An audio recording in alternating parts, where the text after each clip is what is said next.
Welcome to Newslaundry Chhota Hafta. For the full episode, subscribe because it is behind the paywall and only subscribers get access to uncut, complete content. Newslaundry Hafta is our weekly wrap of all that made the news, all that didn't, and all that should have and all that shouldn't have. We agree, we disagree, we critique, and occasionally we beat each other up. But it's all good fun.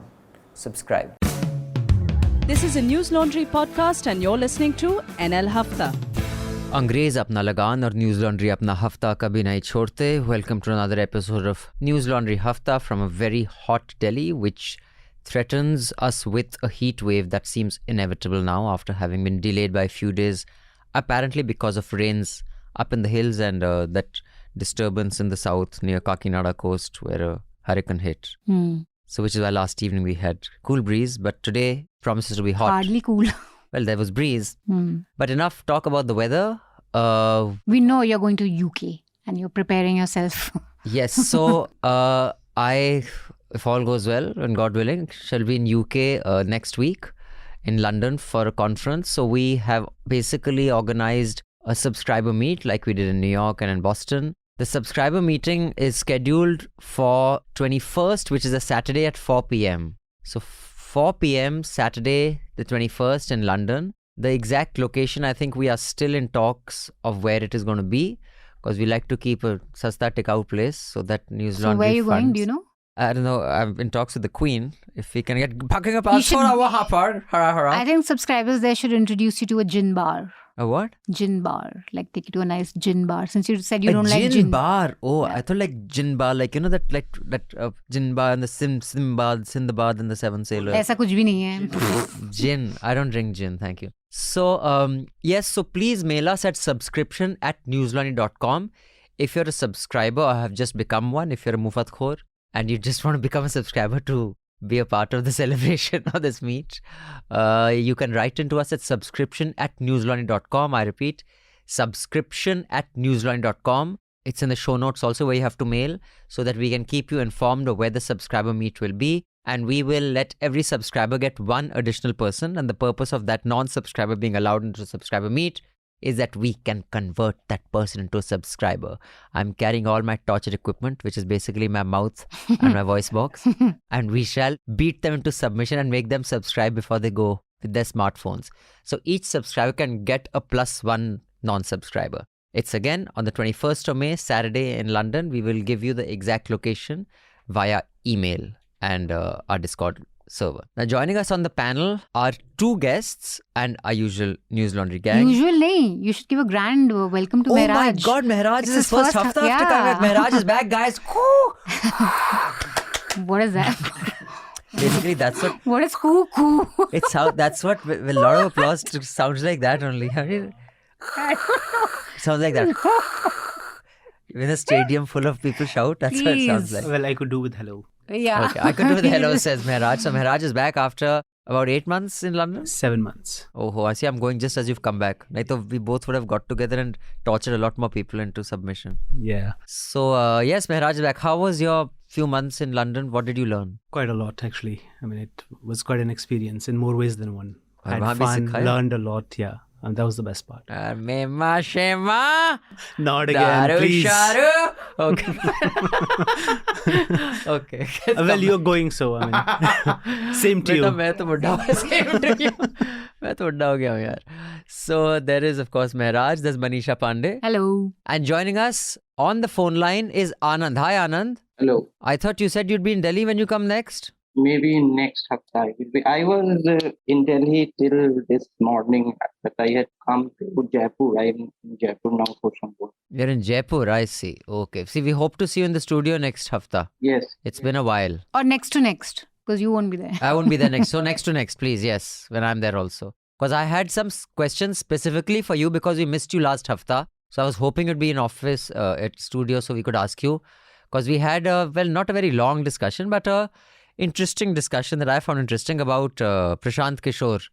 And I said, apne Bihar ka lalla to hai nahi yahan. We are all pellowing gyan on Bihar. So I hope to get some from you this time. So the only thing that I can be pleased about is probably Jaipur is hotter than here. So, but the evenings will be cooler. Evenings are kind of nicer there. Right. Also joining us later in this show will be Lubhyathi Rangarajan. I will check if I've mispronounced her name once she joins us. Lubhyathi is a lawyer, researcher, and an editor for databases at Article 14. Those of you who have been reading Article 14, they've been doing some amazing work. She led and conceptualized the Decade of Darkness, India's first public repository of the use of sedition since 2010. It is especially relevant because Manisha will tell us when the headlines come along. She was previously guest faculty at National Law School, Bangalore for Human Rights and International Humanitarian Law. Also joining us later in the show will be Nikhila Henry. Nikhila is the bureau chief of the Quint for South India. She has previously worked with the Huffington Post, the Hindu and Times of India. Her focus of news coverage includes the 5 southern states, and she's been in journalism for over a decade. On that note, Manisha, let's get the headlines. It's been a very action-packed week at the courts. The Supreme Court of India has put sedition law on hold until Centre completes its review. So those in jail on charges of sedition can now seek bail. Soon after this, the Law Minister, Kiran Rijiju, had a slight comment to make. He basically said that there's a Lakshman Rekha and we respect courts, but that there was a line. Delhi High Court on Wednesday, meanwhile, delivered a split verdict on the issue of criminalisation of marital rape. One of the justices favoured striking down the provision. And it could open doors to having further discussions on this and maybe reviewing it. Well, it will go to the Supreme Court one way or the other, yeah. Over the last week, Delhi has seen several anti-encroachment drives. Bulldozers reached Vasant Kunj, Shaheen Bagh, Friends Colony, and today they're at Kanchan Kunj. At Shaheen Bagh, locals staged a protest and Amanatullah Khan intervened. He's also had an FIR against him for obstructing a public servant. He's an AAP MLA for those who may not know. Yes. B Nagaraju, a Dalit man, was killed by his Muslim wife's family in Hyderabad last week. This swiftly became a political issue and there's been a lot of debate and discussions on the caste angle of the story. So Nikhila can elaborate on that when she joins us. And this happened in the middle of a busy street and the videos of this went viral and every channel was playing it on loop, the bloodied images. Rocket-propelled grenade fired at Punjab's police's intelligence headquarters in Mohali, but it failed to explode. Punjab police has detained Nishan Singh, a resident of Faridkot, in connection with the Mohali RPG blast case. The law enforcement is also suspecting the involvement of gangster-turned-terrorist Harvinder Singh Rinda, who's believed to be in Pakistan. Chief Minister Bhagwant Mann, meanwhile, said that anyone who tries to disturb the peace of Punjab will be dealt with strictly. In an ongoing campaign by the right-wing groups, there's been a series of demands and protests. Members of 2 fringe right groups were detained on Tuesday in Delhi near Qutub Minar. They want Qutub Minar to be renamed Vishnu Stambh and they believe that it was a Vishnu temple before. Maharashtra Navnirman Sena Chief Raj Thackeray on Tuesday asked his supporters to play Hanuman Chalisa, where the loudspeakers let out azan on Wednesday. Delhi BJP Chief Adesh Gupta on Tuesday demanded the NDMC to change the names of half a dozen streets bearing names of Mughal emperors and rename them after Maharishi Valmiki, Maharana Pratap, General Bipin Rawat and Dr. APJ Abdul Kalam. A petition has been filed in Allahabad High Court seeking a fact-finding inquiry into the quote-unquote history of Taj Mahal and also opening the doors of his quote-unquote 22 rooms and to see the truth of whatever is inside it. It's been a famous conspiracy theory that there was a Shiv temple there, it's Tejo Mahalya, and those 22 rooms have shivlings and stuff like that. Now it's actually playing out on primetime television as a reality, basically, as a possibility. Every random WhatsApp forward now is a serious debate on primetime. That's where we are. Meanwhile, the courts today directed that you could survey the Gyanvapi Mosque. That's also been at the center of protests over the past 1 week. There have been 4 women who have filed a petition saying that they want to go in and pray every day of the year. I think there are 5. 4 in Varanasi, 1 in Delhi. And one of them, at least it was reported in the news that she had backtracked. But then she said she hasn't, so there's no clarity on that. But 4 residents of Varanasi who had been, so you can enter the mosque and go towards the backyard where there's a temple to pray once a year. They want it open throughout the year. In a major crackdown, the Central Bureau of Investigation on Tuesday conducted searches in 40 locations, detained at least 10 people, including Home Ministry officials, NGO representatives, and middlemen for violation of rules in receiving foreign donations in multiple cities. Omidyar, which is an investor in Newslaundry, is also among those named in the FIR. Sri Lanka crisis continues. There were shoot-at-sight orders as protesters burned down Rajpaksha's house after he resigned from the post of the Prime Minister. Opposition called for his arrest for inciting violence and MPs are banned from leaving the country. After the increased chaos, India has ruled out sending troops to Sri Lanka. Supreme Court has restrained high courts from proceeding in pleas challenging IT rules 2021 and cable TV amendment rules. Interim orders to continue. In Philippines, Ferdinand Marcos Jr. has swept the election and will begin a 6-year term as president. His running mate was Duterte's daughter. And it's quite fascinating because he comes from The dictator. daughter and son combination, the two most, I mean, what's the word I'm looking for? I don't want to sound too judgmental, but two of the most acknowledged despotic dictators of Philippines, well, democratically elected dictators, majoritarian kind of. After the Marcos, so much of shit he had to face, they were thrown He was off basically finally, hounded right? out of the country was for thrown- wide-scale corruption, for And now amassing they're back. The crazy amount of famous wealth. Imelda Marcos shoes. Her collection of yeah. shoes, correct. And to think that Maria had warned us of this at the Media Rumble 2017, that was. She had said that basically Facebook and social media has killed our democracy because now you can make them believe anything. And they have made them believe that Marcos's was a golden era for the Philippines. But Exactly. then again, I mean, I don't know exactly who these people are, but they're their children. They're not them. So That's true. That's very... But apne aap mein don't judge them. theek hai. Matlab, actually, Marcos, we still don't know, but Duretta's daughter's shown enough of her colours for us to judge her. Late photojournalist Danish Siddiqui and Adnan Abidi, Sana Eshad Mattu, Amit Dave from Reuters news agency have won the Pulitzer for images of COVID's toll in India that balanced intimacy and devastation while offering viewers a heightened sense of place. Those last words were the awards words, not mine. So, and But we're yeah, still basically for their COVID coverage. waiting anyone Reuters. from the government to tweet. No one has, right? Congratulations. When he died, no one tweeted. Mr. Modi I don't know, tweet- when he died, people did. Mr. Modi didn't. Modi didn't, but his minister, INB minister did at Oh, that did point, it? yeah. Oh, okay. I didn't know But that. yeah, Pulitzer's big. They should have at least congratulated them. A major concern for me was actually the affidavit that the government filed before the Supreme Court. And the affidavit quite clearly says that the center wants to reconsider the law. The affidavit itself is quite vague. We don't know what this reconsideration means. In light of Azadi Ka Amrit Mahotsav and the fact that we need to shed colonial baggage. This might be an admirable political sentiment to a lot of people, but I think when there's a constitutional, there are constitutional principles on which you can review sedition, judicially review it, or have the legislature review it. I think it's very surprising that the court would sort of accept this affidavit and say, all right, we'll give the government some time to review the law. It was largely sort of, came up after the Citizenship Amendment Act protests. Mhm. And what we saw after those protests or during those protests were a number of sedition cases that were filed across the country.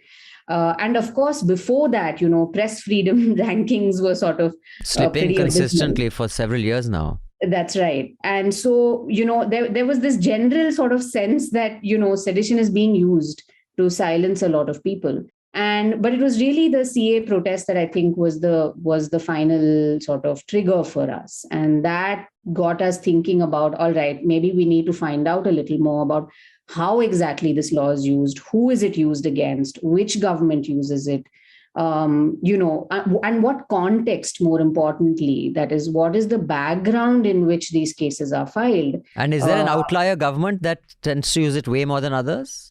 What did your findings show you? Two governments, the UPA 2 and the BJP. And certainly since 2014, there's been a 28% annual increase in sedition cases under the BJP.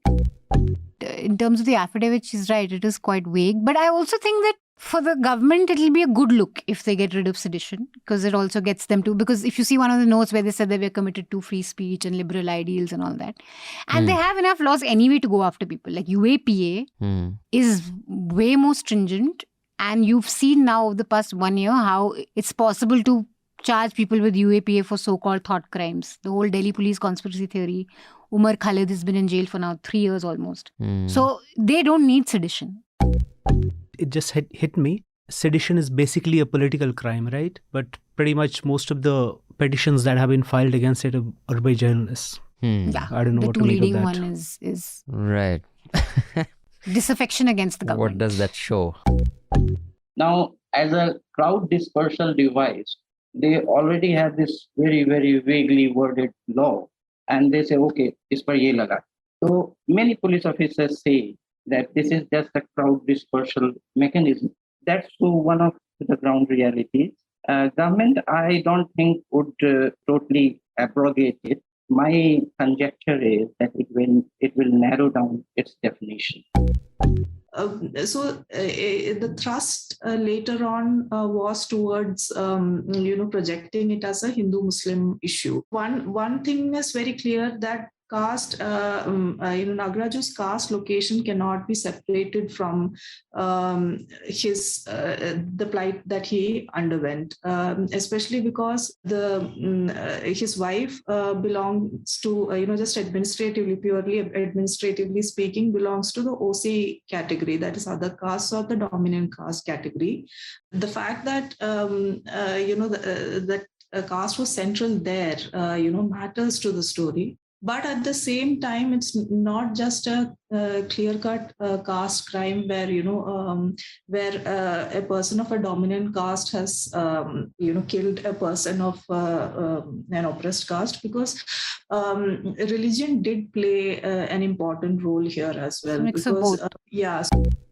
What we have to understand is that, say in a place like Marpally, where from where Nagaraju hails, that ward is a Congress ward. It's a village and it's a Congress ward. So, and the ruling party in Telangana is TRS and has the external support of AIMIM, which is Asaduddin Owaisi's party. So, in the larger scheme of things, except for a spurt which has happened, say in the Ambedkar colony in Marpally, where you see saffron flags almost everywhere. You don't see that across Hyderabad. They were not able to mobilize people, behind this murder. One thing is also that you have such cases in Uttar Pradesh also. And I mean, you have such cases everywhere, honor killing. And of course, it's both ways. Like most of the times it is you see upper caste Hindus with, either scheduled caste or OBC and, Dalit. That's also, you find a lot of such cases. Whenever it always involves a Muslim aggressor, it generally tends to become a political thing where then you have BJP jumping in, media jumping in, the press jumping in with this thing, ki look, how Hindus are not safe. And I think that is what they tried to do this here, but you see this a lot in cases here also. All of you listening in, the Chhota Hafta, do subscribe so you can listen to the entire Hafta. We will see you again next week with the Hafta. Till then, subscribe, pay to keep news free, because when the public pays, the public is served. When advertisers pay, advertisers are served. Thank you. Goodbye. All the Newslaundry podcasts are available on Stitcher, iTunes, and any other podcast platform. Please subscribe to Newslaundry. Help us keep news independent. To catch all our podcasts on news, pop culture, current affairs and sport, visit newslaundry.com. Follow us on Facebook, Twitter and Instagram and subscribe to our YouTube channel. Sun liya Afrika, mufat khoro. Not to brag or anything, but Newslaundry Hafta features in the top 50 in the world on SoundCloud in the news and politics category for podcasts. So do subscribe and see what you're missing. Because when the public pays, the public is served. When advertisers pay, advertisers are served. Subscribe, help keep news independent and free. All Newslaundry podcasts are available on iTunes and Stitcher and any other podcast platform.